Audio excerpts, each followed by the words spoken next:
బాబా story. బాబాను నమ్ముకున్న వాళ్ళకెప్పుడు బాబా అన్యాయం చేయడు. బాబా వాళ్ళని ఎప్పుడు చల్లగా కాపాడుతూ ఉంటాడు. వాళ్ళకి ఎటువంటి కష్టం వచ్చినా బాబా ముందుండి వాళ్ళను నడిపిస్తాడు.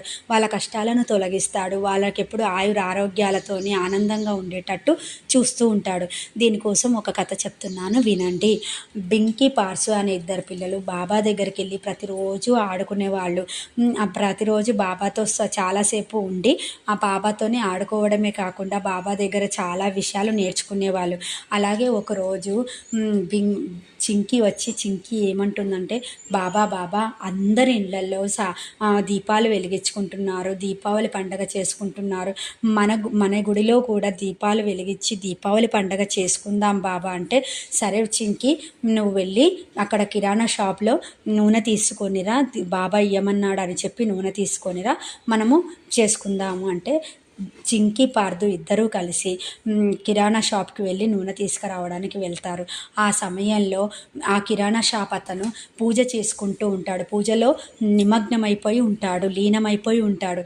ఆ టైంలో వాళ్ళు వెళ్ళి మాకు కొంచెం నూనె కావాలి, బాబా గారు ఇవ్వమన్నారు అంటే, నూనె లేదు, ఏమీ లేదు, మీరు నేను పూజ చేసుకునే టైంలో వచ్చి నన్ను పూజను భంగం కలిగిస్తున్నారు, వెళ్ళండి, ఇక్కడ నుంచి వెళ్ళండి, మీరు ఎందుకు వచ్చారు అనేసి ఒకటి ఏమీ లేదు అనేసని 2 దెబ్బలేసి పంపిస్తాడు. అలా చింకీ పార్దు ఇద్దరు ఏడ్చుకుంటూ వచ్చి బాబా దగ్గర నిలబడి, ఆ షాపతను నూనె ఇవ్వలేదు మరలా మమ్మల్ని ఇద్దరిని కొట్టాడు కూడా అనేసి అంటే, ఏడవకండి, మీరు బాధపడకండి, నేను ఇప్పుడు ఎలాగైనా దీపాలు వెలిగిస్తాను, అలాగే మనం కూడా దీపావళి పండగ చేసుకుందాము అనేసని అక్కడ ఉన్న కుండలో కొన్ని నీళ్లు తీసుకొని రండి అనేసి అంటే, తీసుకొని వచ్చాక ఈ నీళ్ళన్నీ కొంచెం కొంచెం దీపాలలో వేసి దీపాలు వెలిగించండి అంటే, సరే అని ఆ నీళ్లు తీసుకెళ్ళి కొంచెం కొంచెం దీపాలలో వేసి దీపాలు వెలిగిస్తే ఆ దీపాలు వెలుగుతూ ఉంటాయి, చాలా బాగా వెలుగుతూ ఉంటాయి.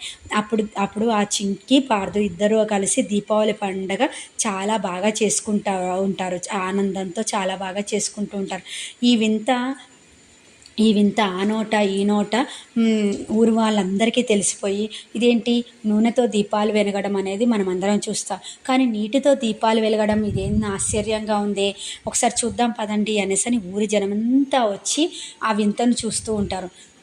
దీపావళి ఇంత బాగా వెలుగుతున్నాయా, నూనెతో కాకుండా నీటితో కూడా ఇంత బాగా దీపాలు వెలుగుతున్నాయా, ఆ స్వామి మహిమే మహిమ, ఆ స్వామికి నమ్ముకున్నందుకు ఆ స్వామి అందరినీ ఆనందంగా ఉంచుతారు అని చెప్పేసి అని అందరు ప్రజలు ఆ స్వామిని సాయిబాబాను చేతులెత్తి మొక్కి ప్రార్థనలు చేస్తూ ఉంటారు.